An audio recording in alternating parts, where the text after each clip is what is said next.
আসসালামু আলাইকুম। Welcome to Nilima's diary. আজকে রান্না করব একটি উপকারী শাক। আর এই শাকের নাম হচ্ছে দুধ কচু শাক।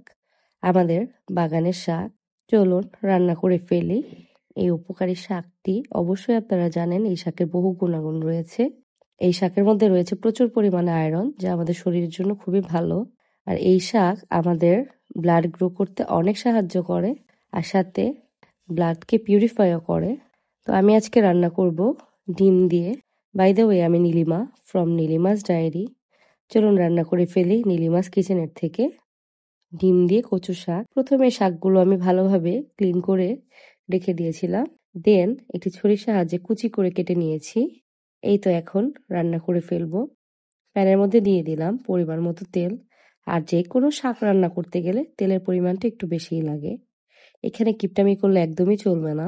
আজকে রান্না করব, এর সঙ্গে কিছু কথাও বলবো, কারণ আমার মনে হয়েছে কিছু কথা বলা দরকার। যেহেতু এই প্ল্যাটফর্মে আমরা সবাই কাজ করতে আসছি, এর জন্য আমরা সবাই মনে করি আমরা সবাই কলিগ, একে অপরের পরিপূরক। আমরা কেউ কাউকে ছাড়া আগাতে পারবো না।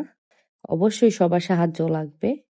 আবার যখন কাজ করতে যাব, আমাদের সঙ্গে কেউ যদি বুলিং এর শিকার হয় কিংবা হেয় প্রতিপন্ন হয়, আমাদের সবারই উচিত তার পাশে দাঁড়ানো। যেহেতু আমরা সবাই ভাই বোন, একই প্ল্যাটফর্মে আমরা কাজ করতে আসছি।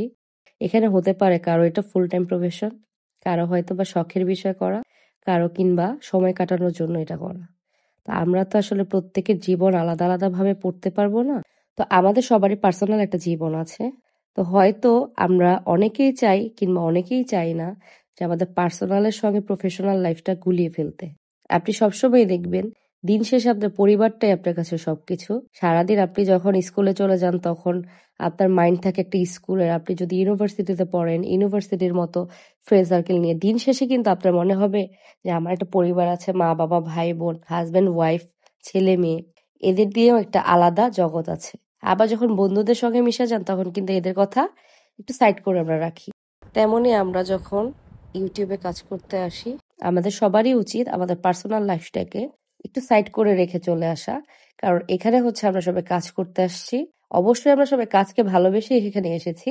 আমরা সবাই চাচ্ছি কি আমাদের দৈনন্দিন কাজের পরে যে সময়টুক থাকে, সেই সময়টুক থেকে আমরা যদি কিছু একটা আর্ন করতে পারি, কিংবা অনেকে আসে পাবলিসিটির জন্য, কারো যদি পাবলিসিটি দরকার হয়, এটাও একটা কাজ। আর আমি মনে করি এটা অনেক বড় একটা ক্রিয়েটিভিটি। আমরা যারা এই সেক্টরে কাজ করছি, দেখুন অনেকেই বলে যে এই যে কাজ করছে, এই যে অমুক করছে তমুক করছে, এসব কথা কাজ ছেড়ে দেন। আমরা কাজ করছি, আপনারা আপনাদের অবসর সময় দেখছেন। আপনারা না দেখলে আমাদের কাজের কোনো দাম নেই। আবার আমরা কাজ না করলে আপনারা বিনোদন পাবেন না। তা আমার কাছে মনে হচ্ছে অডিয়েন্সও আমাদের খুব দরকার, আবার আমাদের ক্রিয়েটারও খুব দরকার। ক্রিয়েটার না থাকলে অডিয়েন্স কি দেখবে, আর অডিয়েন্স না থাকলে আমরা বানাবো, আমাদের কাজ কে দেখবে? দ্যাটস ওয়াই আমাদের মিলেমিশেই কাজ করতে হবে। তো অনেকেই এসে প্রফেশনাল, যখনই আমরা কোনো লাইভে যাই কিংবা ভিডিও করে, এখানে কমেন্টস বক্সে অনেক কমেন্টস দেখতে পাই, আমার বন্ধুদেরও দেখতে পাই। অনেকে পার্সোনাল কোশ্চেন করে ফেলে, আপনার ফ্যামিলিতে কে আছে বা কি, এই সেই, বা দেখতে চাই, এই করতে চাই, ওই করতে চাই। হ্যাঁ, তা আমার কথাটা হচ্ছে, কেউ যদি কিছু দেখাতে চায় সে অবশ্যই একাই দেখাবে। আর আমরা তাকে সেই সময়টুকু দিই, তাকে সে পার্সোনাল স্পেসটা দিই। তার যদি মনে হয় সে কিছু দেখাতে চাচ্ছে, আমরা অনেকে হুটহাট প্রশ্ন করে ফেলি, আপনার একটা রুম ট্যুর দেখতে চাই, আপনার একটা হোম ট্যুর দেখতে চাই, আপনার ফ্যামিলি দেখতে চাই। হ্যাঁ, এটা আমার মনে হয়, আমার পার্সোনাল ওপিনিয়ন হচ্ছে, আমরা এই কিছু কিছু ব্যাপার হচ্ছে আমরা বলতে পারি না, কিন্তু আমরা হেজিটেট ফিল করি। কারণ আপনারা হচ্ছেন আমাদের অনেক কাছের মানুষ, আমাদের ফ্যামিলির পরে হচ্ছে আপনারা। আপনারা সবাই আমাদের কাছের, আপনাদের আমরা না করতে পারবো না। তো হয়তো অনেকের সেই ক্যাপেবল না, অনেকের হয়তো ফ্যামিলি চায় না, অনেকের ফ্যামিলি স্পেসেরও একটা বাধার ব্যাপার আছে যে তোমার ক্রাইটেরিয়া এই পর্যন্ত, তুমি এর বেশি যেতে পারবা না। তো আমাদের একটা কমেন্টসের পরিপ্রেক্ষিতে তার কিন্তু পিছনে সাইড এফেক্ট অনেক হতে পারে। এমনও হতে পারে তার ফ্যামিলি তাকে আর ভিডিও করতে দিল না, কিন্তু তার ক্রিয়েটিভিটি অনেক উপরে, সে অনেক ভালো কাজ করছে। এরকম হতেই পারে। এটা না হওয়ার কিছুই নেই ভাই, আমরা পরিবারের বাইরে কিছু না। আজকে আমরা এখানে আসছি অবশ্যই সবার আগে মহান আল্লাহর ইচ্ছা। এরপরে হচ্ছে ফ্যামিলি সাপোর্ট। ফ্যামিলি সাপোর্ট ছাড়া আপনি কিছুই করতে পারেন না, সেটা আপনি ছেলে হন মেয়ে হন। আপনার পিছনে যদি একটা ব্যাকবোন না থাকে আপনি জীবনেও কোথাও আগাতে পারবেন না, এটা আমি বিলিভ করি। আর অন্যদেরটা বলতে পারলাম না, কিন্তু অবশ্যই আমার মনে হয় সবাই এটা বিলিভ করে। আপনার পিছনে একটা সফল মানুষের পিছনে অবশ্যই একজন নারী কিংবা পুরুষ থাকে, হোক সে মা, হোক সে বোন, হোক সে ওয়াইফ, হোক say what ever it is. বা একটা মহিলা মানুষ যখন এখানে আসছে এর পিছনে অবশ্যই হোক তার বাবা, হোক তার স্বামী, হোক তার ভাই, হোক তার ছেলে, কেউ না কেউ ভাই আছে। তা আমাদের সবাইকে এখানে মিলেমিশে কাজ করতে হবে। আমি সবাইকে বিনীতভাবে অনুরোধ করব, আমি জানি না আমার ভিডিওটা ভাইরাল হবে কি হবে না, আমি ভাইরালে সেই আশা করছি না। আমি চাই আমার কোনো ভালো একটা কাজের মাধ্যমে ভাইরাল হতে। আমি এখানে সস্তা বিনোদন দিয়ে ভাইরাল হতে আসিনি। আমি চাই আমার কাজকে মানুষ ভালোবাসুক। আমার কাজটা যদি আপনাদের ভালো লাগে আপনারা অবশ্যই আমার এখানে আসবেন। আর আপনারা যদি মনে করেন আমার মতো একজন আপনাদের না থাকলেও কিছু হবে বা হবে না, সেটা কোনো সমস্যা নাই। চাইলে ইচ্ছা করলে আমাকে আনসাবস্ক্রাইব করে দিতে পারেন। আমি জানি আমার এই ভিডিওটা দেখার পর অনেকের হয়তো ভালো লাগবে না, অসুবিধা নেই। আপনারা ইনশাল্লাহ, আমি অনেক দোয়া করে অনেক এগিয়ে যান, ভালো থাকেন, বড় হন, আমার দোয়া সবসময় আছে। কিন্তু হয়তো আমার কথাগুলো আজকে এখন ভালো লাগবে না, কিন্তু আমার এই কথাগুলো তখন আপনাদের ভালো লাগবে হয়তো, বা তখন আমি হয়তো আপনাদের ফ্রেন্ড থাকবো না। কিন্তু মনে করবেন, কারণ পার্সোনাল লাইফ প্রফেশনাল লাইফ কখনোই গুলিয়ে ফেলবেন না, এটা আমার বিনীত অনুরোধ। আপনি যখন বড় কিছু হয়ে যাবেন তখন কি হবে জানেন?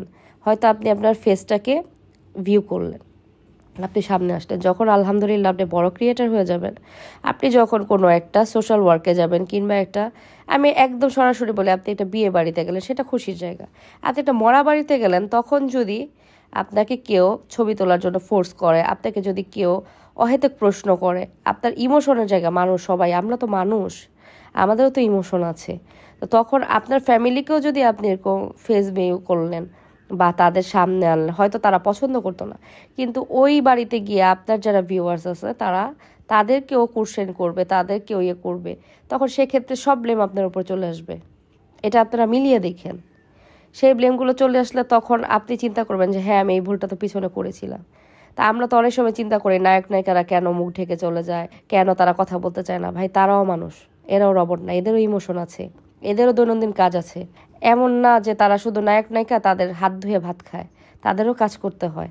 আমি এখন বুঝতে পারি, এই সেক্টরে যখন আমি কাজ করতে আসছি আমি বুঝতে পারি যে ব্যাপারটা কেমন।